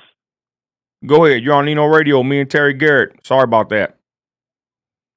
Yeah, I was watching. I was learning so much. I've been here in Midland for probably 14 years, and learning so much about corruption and stuff. And one of the things that I that I learned from living here is it's like you would think it's so much money is here in Midland, it would look 10 times better. And it was like, where's all this damn money going? I don't know, Terry. And it just so you've been here for so where did you come? I'm not, you don't tell us where you came from, but have you ever seen a city look like Midland, especially with all the money we have here, supposedly? I'm from Lubbock, so I mean, Lubbock looks better than Midland. It does. Lubbock don't got near as enough as the money Midland does. So I'm like, where's all that money going? You would think Midland would look better than Dallas, or because there's much money, And I'm just like, wow, it just looks like some little shitty rundown, town that could, they got abandoned buildings and all kind of crap. I'm like, wow. And it's only getting worse. Even the bums, they're everywhere, It's bad. Yeah. Wow. And like I said, I'm from Lubbock, and I try to message the mayor, Mary Blong or whatever her name is, Yeah. and Lori Blong. Lori, I darling, she's something. Yeah. I asked her. I said, why do we have to, as parents, take our kids to school? There's like 10,000 cars around all these schools. I'm like, I'm from Lubbock, and buses are what pick up students and take them to school. There's hardly any cars around all these schools and around here. And I tried to explain to her. I said, that's a disaster waiting to happen. Just I see things differently, I guess, than from people that are from here. I was like, to me that's weird, because it just I didn't think about that. You don't even see that many buses nowadays. Yeah. You can't even find a parking spot. And then another thing is, whenever I call the cops for anything, and it's a real emergency, they're like, well, are you sure? They're like questioning me. I'm like one time I seen a guy passed out in the middle of the road right there on I think it was a Thomason Road. And I called the police and 911 dispatch on the emergency number. I said, there's a guy laying in the middle of the damn road. And they're like, well, you want to go check on him? I said, I don't know if he's got a gun or knife or what. I said, I'm just calling to see if y'all can send a police officer to check on him. And they're mad at me because I was calling them to come check on this guy laying in the middle of the road. I'm like, oh my God. Like they were pissed off because I was bothering them, because they didn't want to come out there and check on stuff. Not just that. Not just that though. The man and the woman, their son almost got robbed at the mall from his shoes, and the police didn't get there for about 45 minutes. So the police here, or I'm gonna tell you right now, and anybody listening in Midland, Texas, you better not become a victim, because the moment you're a victim, you're on your own. It's gonna be hard for the police to come help you, and just make sure you protect yourself at all times, because the crime don't went up, and it's very dangerous in this town. They can't hire or pay the police properly. They give tax breaks to Costco, while the safety of the citizens is just gone to crap. But anyways, caller, I thank you for calling in. Final words, go ahead. I just wanted to say that, if, like I told my wife, hey, you're going to have to buy a gun and protect yourself, because you're going to have to be the last line of defense to yourself here in Midland. Yep. To be honest. Better keep your head on a swivel. Amen. All right, man. Thank you, caller. Have a good one. Mm-hmm. You too. All right. Bye. All righty, Terry. I guess we're going to take one more call if you don't mind, Terry. It's an important lady right here. I don't know if you met Christy Maga, my producer, but she's been trying to get in and talk to you real quick. Okay. Midland's getting bad, Terry. The crime's bad. The homeless population, they're out of control, and they don't want to work. I've seen the same bum in the South Side. I interviewed him 2-3 years ago on Midkiff Road. They don't want to work, Terry. David's up there right now at Midkiff and Mall. Who's David? David's the guy that's been standing there for the last 10 years. Christy, you there? Hey, Nino. Hey, Terry Garrett. How are you? I'm good. How are you?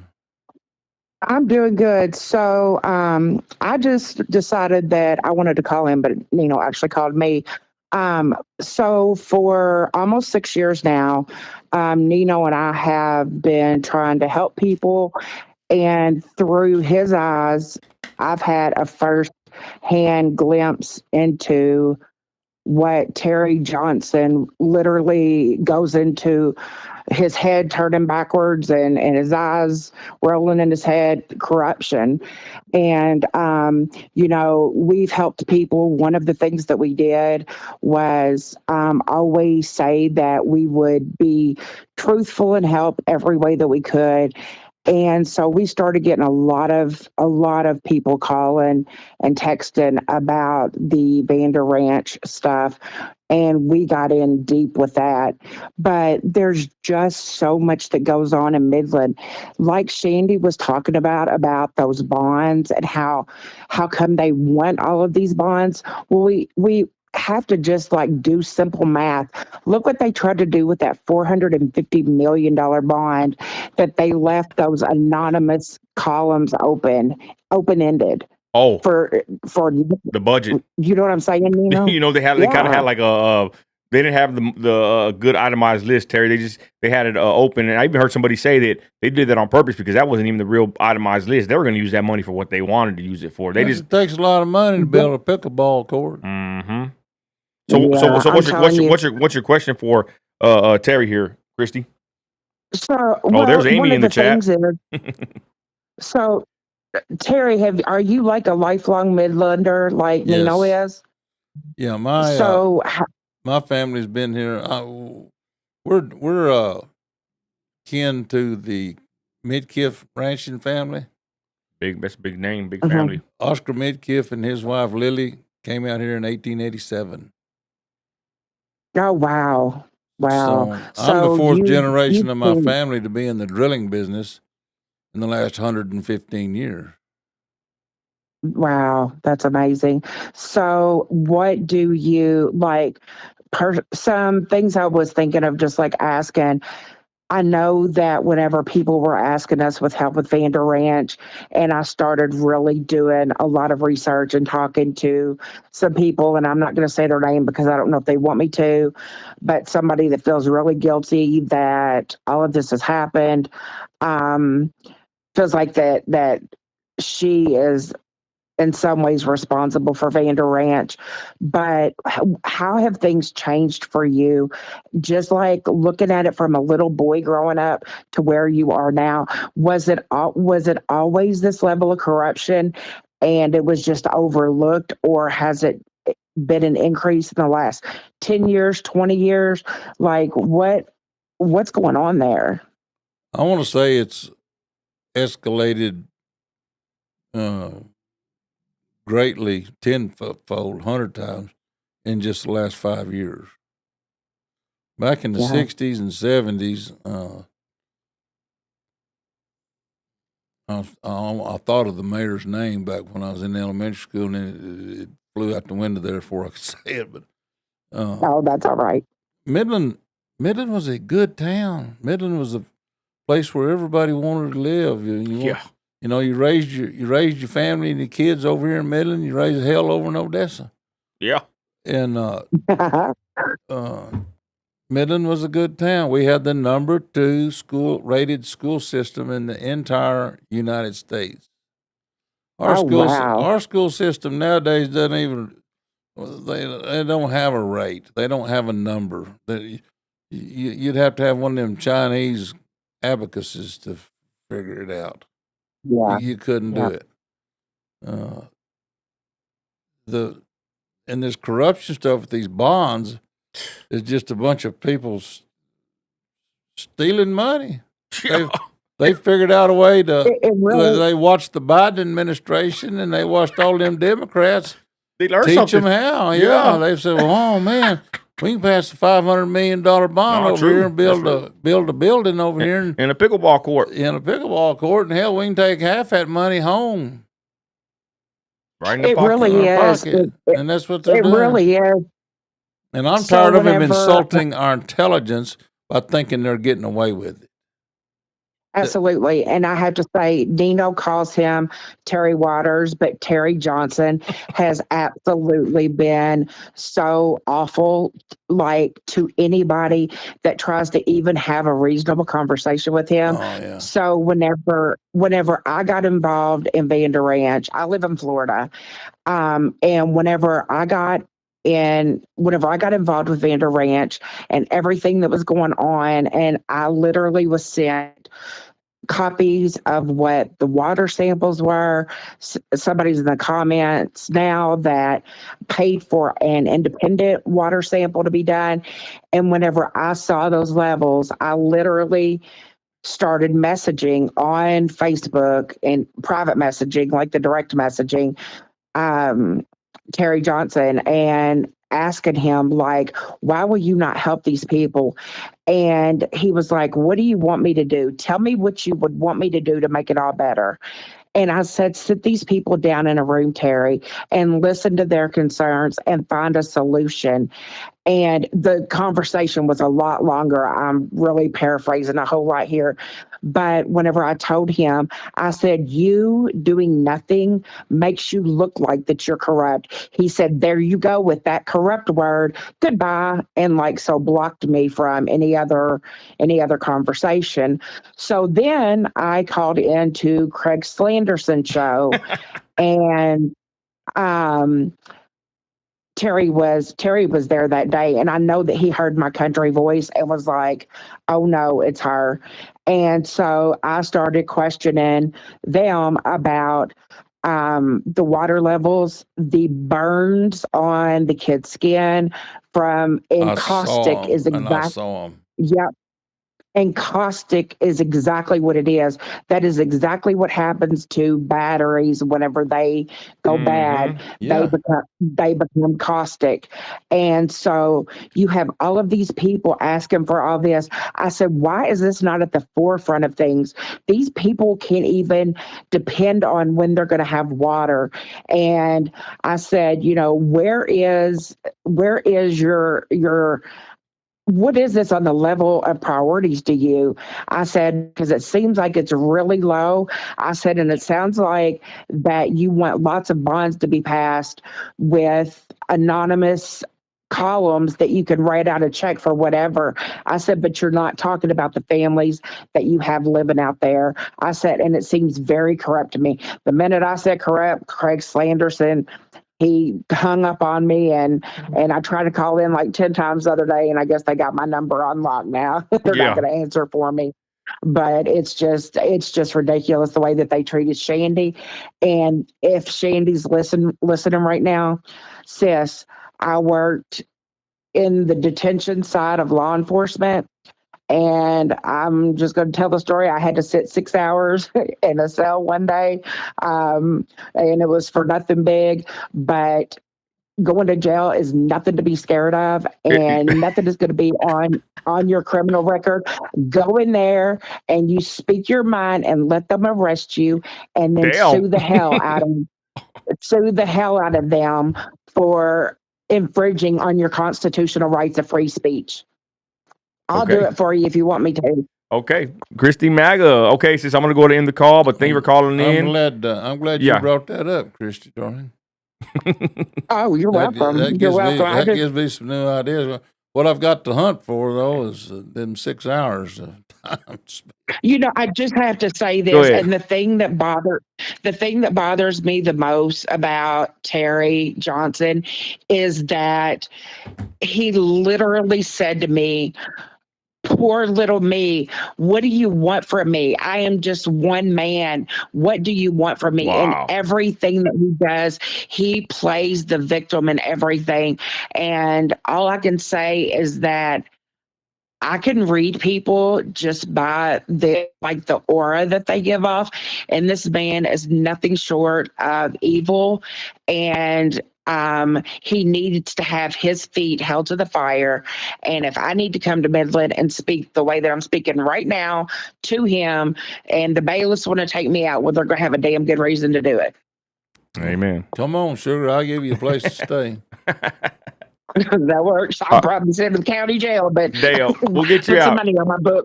All right, Chris. Yeah. Thanks for calling All in. right, Thanks for calling, sis. All I've right. got 2 nice guest rooms at Camp Happy Ass. You just come on. Yep. All right. Sounds good, Terry. All right. I just I'll want to talk get out to of you here. soon. All right. All right. All right. Bye. Oh, that's nice. Hold on, y'all. Technical difficulties. Hold on.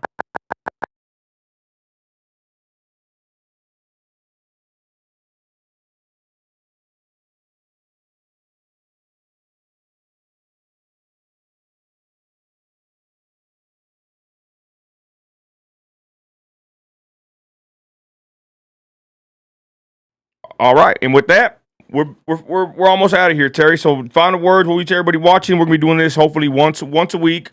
Hopefully earlier in the day. I had everything set up kind of late today. I'm sorry about that, Terry. That's all right. But go ahead. What do you want to say? Everybody watching. Chrissy called in. Nobody likes Terry Waters, at least nobody I know. And he said he thinks. I mean, he's running back for re-election. I don't know if you want to touch on that. Vander Ranch. Final words, Terry. Go ahead. We've got to elect somebody else in that position. We got to put an end to this stupidity. We got to put an end. Them little 6, 7, 8-year-old girls that came up to us and showed us the burns and blisters on their arms that afternoon that we were standing there looking at the swimming pool that is not a swimming pool, it's a cesspool. You put an alligator in that son of a bitch and he'd die in 15 minutes. And they want to call that a housing development in Midland, Texas. And I want to know how they got their mortgages approved and who approved them. How did those people buy all those houses? I've been a realtor for 28 years now, among all the other things I do. But I've been FHA, HUD, none of they want to approve a mortgage on a place like that doesn't have clean, running, potable water 24/7. That's a good point. You can't get a mortgage done. So how did that happen out there? How did that happen? Does the developer own the mortgage company? He owns everything else. He owns the homeowners association. If they come up missing a rock in their front yard, he sells them new ones for $10 a piece. That's what we were told. I want to get in the rock business. I mean, this Vander Ranch thing is beyond anything I've ever could imagine. Be this close to my town, and then no help, and then they want to threaten people like Shandy to put them in jail. I mean, let's be honest. I mean, I think me and you probably. I don't say we deserve jail, but damn us, we're men. He wants to put a woman in jail, which we shouldn't be in jail for our free speech whatsoever. But I'm just saying, a woman. Yeah, he has no conscience or morals or scruples or anything. I've known him for well over 50 years.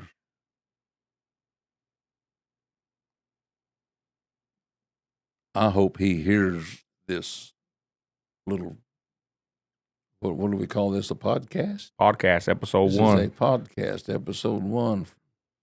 The oil swamp. The oil swamp. Garrett and Nino. Yeah. All right. Well, we're finna wind it down then. I guess, Terry, I appreciate you coming down to the south side. I'll be seeing you this week. I don't know if you want to announce Tuesday, but we got a special guest. Or you don't want to say, you don't got to say it. Yeah, we're gonna be meeting with Jay Marquez at the world famous Camp Happy Ass, and get acquainted, visit, and ask questions. And I've talked to Jay a little bit.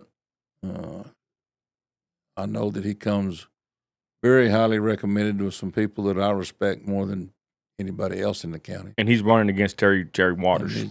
Terry Johnson. Yeah, he's going to run against no water, Terry Waters. Okay. And that'll be Tuesday, 7 p.m., open to the public. Yeah. Yeah, if you want to know where Camp Happy Ass is, call us. Yeah, message us. Call, send a carrier pigeon. Everybody knows where Camp Happy Ass is. Yes, sir. And with that, y'all, we're going to end the live. We thank everybody that tuned in and watched us. We will do this more often. We'll do it more earlier because all of us got work and we are very busy. But with that, I thank you, Terry. Thank you for coming down. Thank y'all for watching, everybody. Now on the repeat. And with that, we're out of here. God bless y'all. Christ is Lord. Have a blessed evening. Later.